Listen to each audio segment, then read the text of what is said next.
Her name was Agbọmma. This is her story. Agbọmma was renowned far and wide for her extraordinary beauty. Her eyes sparkled with the brilliance of the midday sun, and her smile could light up the darkest night. It was said that her laughter could make the birds pause in their singing just to listen.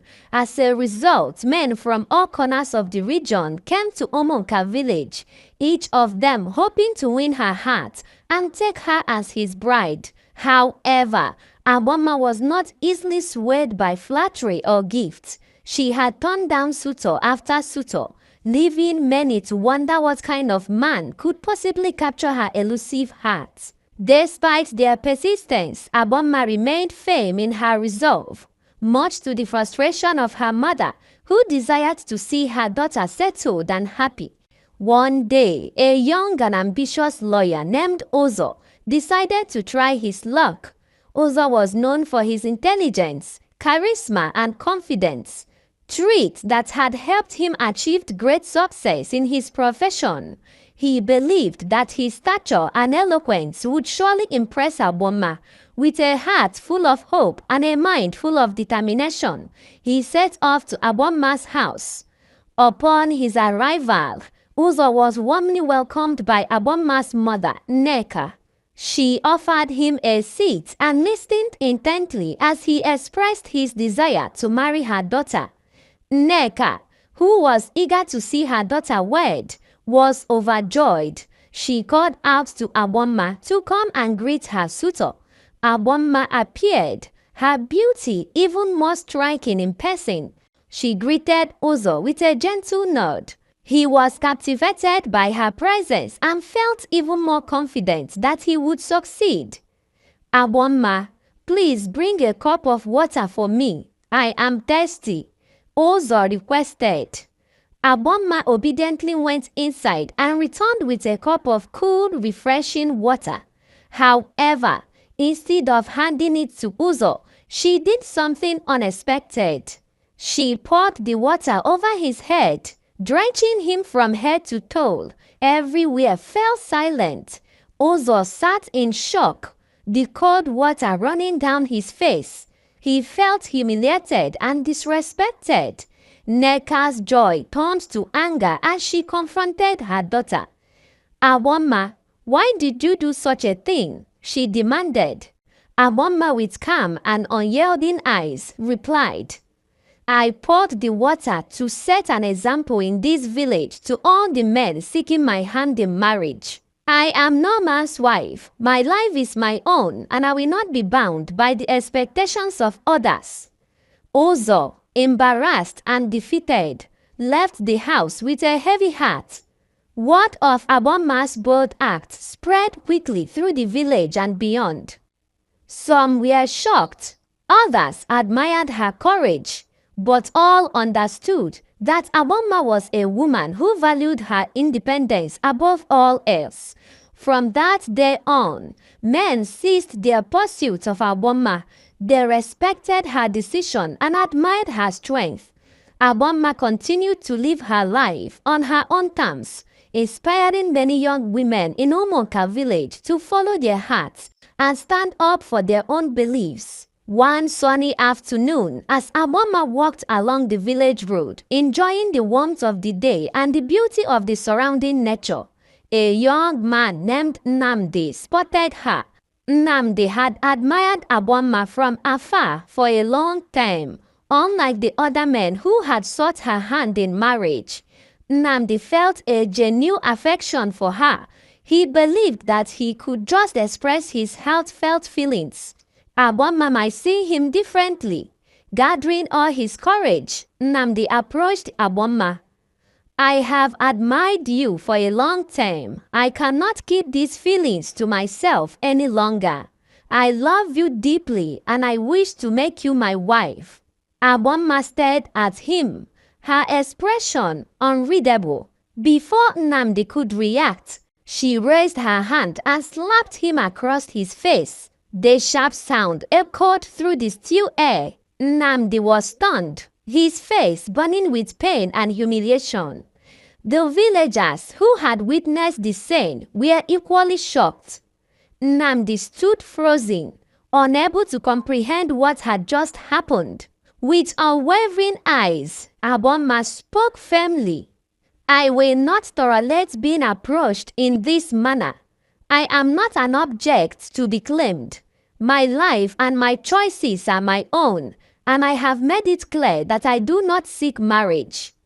Nnamdi, ashamed and heartbroken, lowered his head and walked away. When Agbọmma's uncle heard about her rejecting yet another suitor, he believed Agbọmma's behavior was bringing shame to their family and wanted to advise her on how to be more respectful towards her suitors.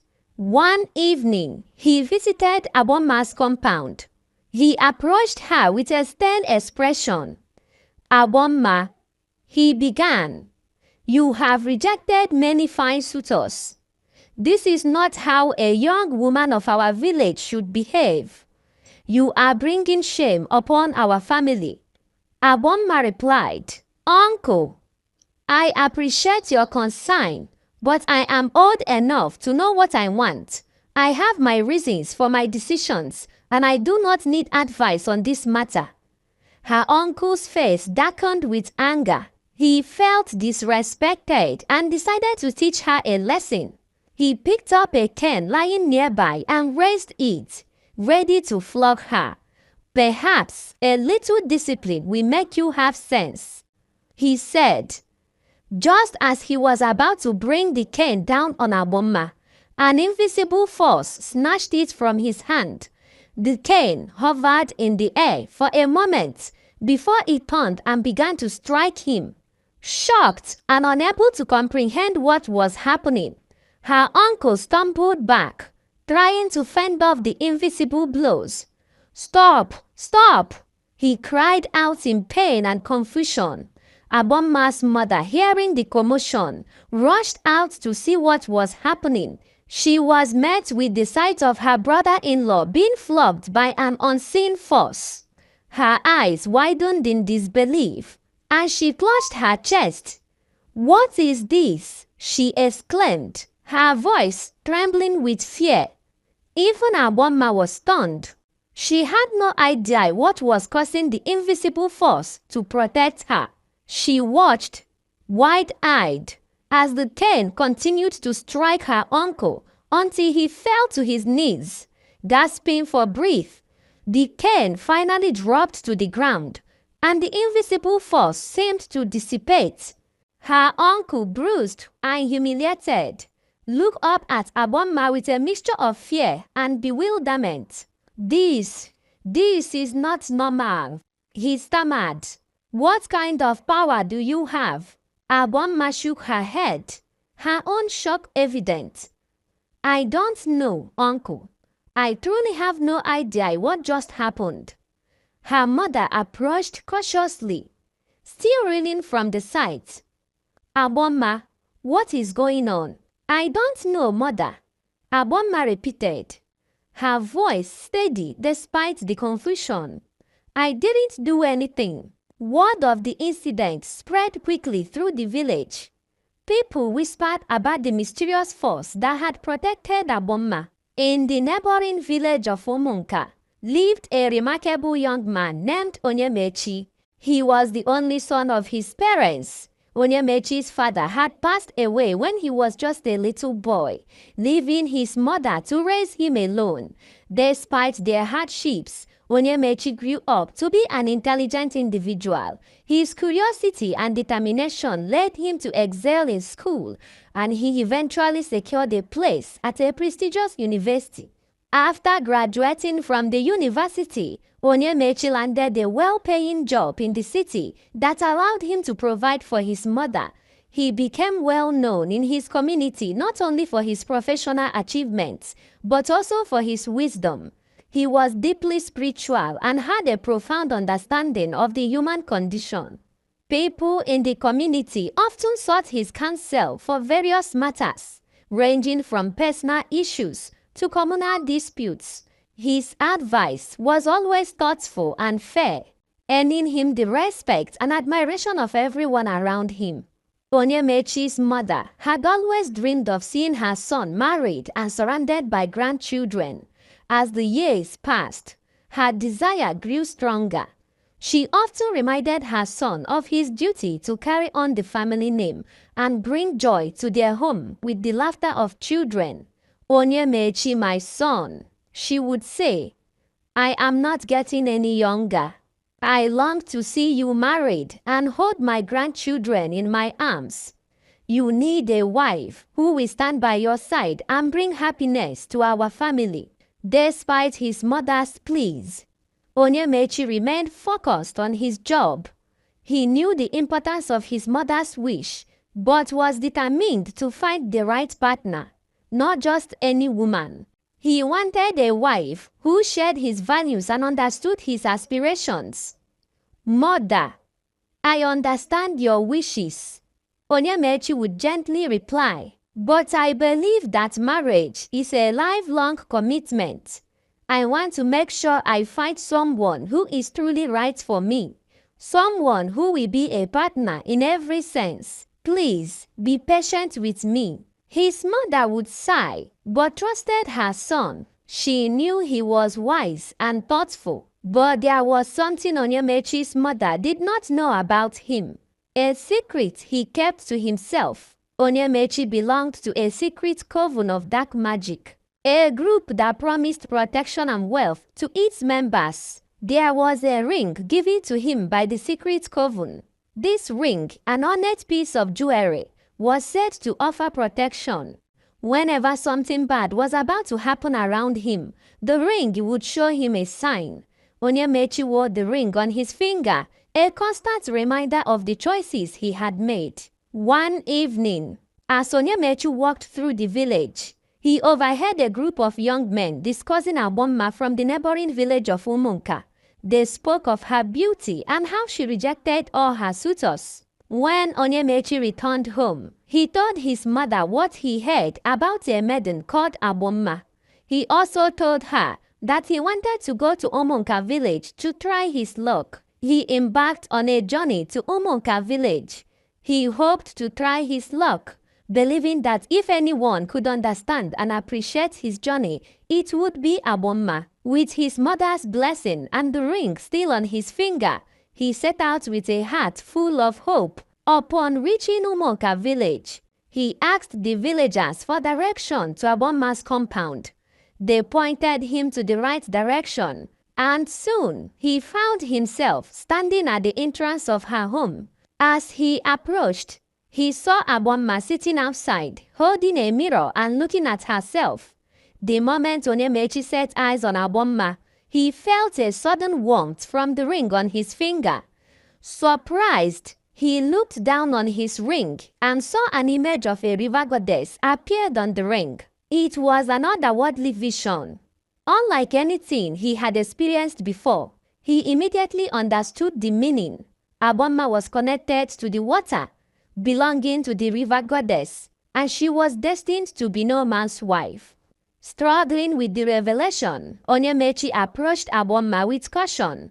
She looked up and noticed him, her expression curious but calm. Onyemechi began, "I am Onyemechi from Umudike village. What brings you here?" she asked.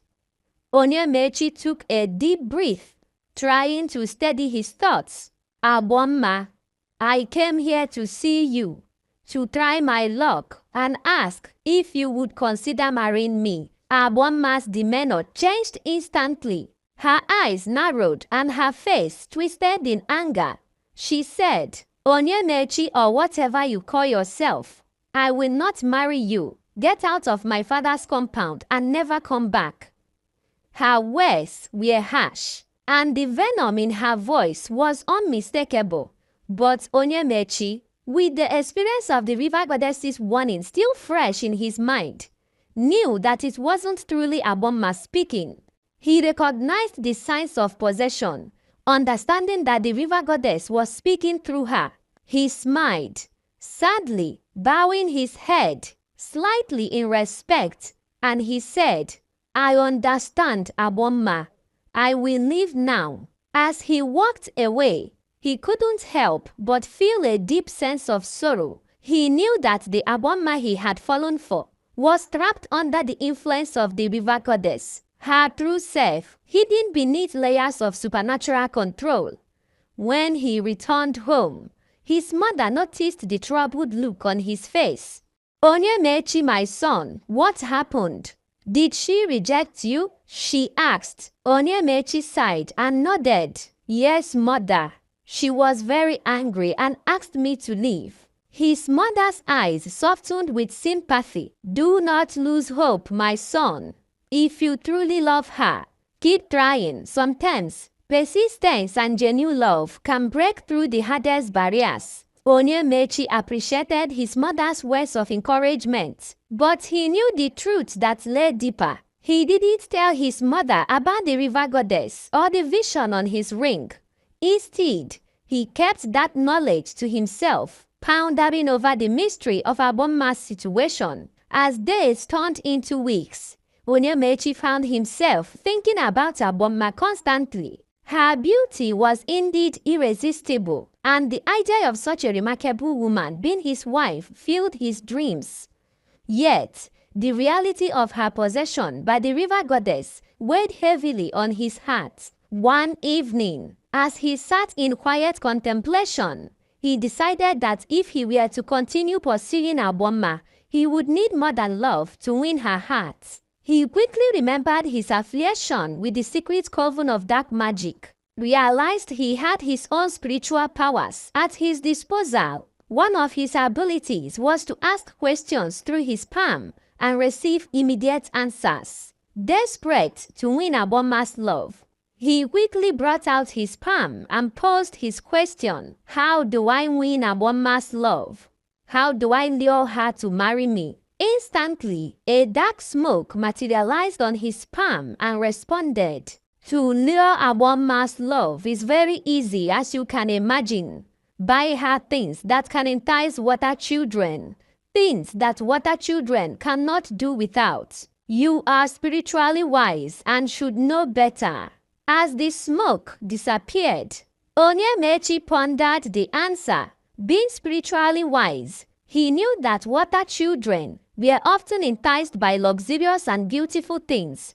He thought of perfumes, gold, silver, diamond, mirror, shiny materials, and more. With his good-paying job, Onyemechi had the financial means to purchase these items. Determined to follow the advice given by the dark smoke, he decided to buy the most expensive and alluring versions of these items. He went to a high-end supermarket and bought all the things he had listed, including an extravagant complete makeup set. Armed with these gifts, Onyemechi went straight to Agbọmma's house.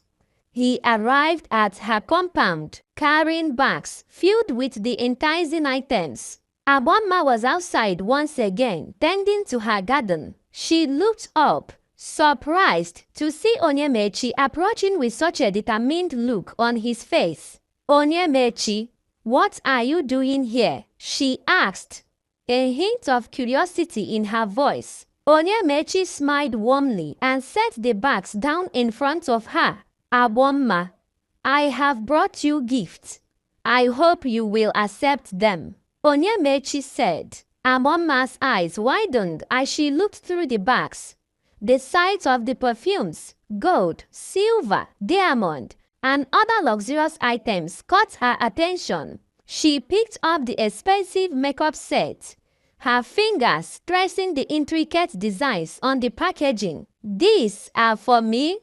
she asked, a mixture of surprise and intrigue in her voice. "Yes," Onyemechi replied. "I want to show you how much I care for you and how deeply I admire you. Please accept these gifts as a token of my affection." Agbọmma hesitated, torn between her initial reluctance and the undeniable allure of the items before her. The river goddess within her stirred, recognizing the offerings as things that were beloved by water spirits. For a moment, Agbọmma felt a strange pull towards Onyemechi, a connection that was difficult to ignore. Onyemechi watched her closely, hoping that the gift would have the desired effect. Onyemechi knew that winning Agbomma's love required more than just material offerings, but he hoped this gesture would open a door to her heart. Finally, Agbomma looked up at him, her expression softening. Onyemechi, these gifts are beautiful. Thank you, Onyemechi, relieved and encouraged. He smiled.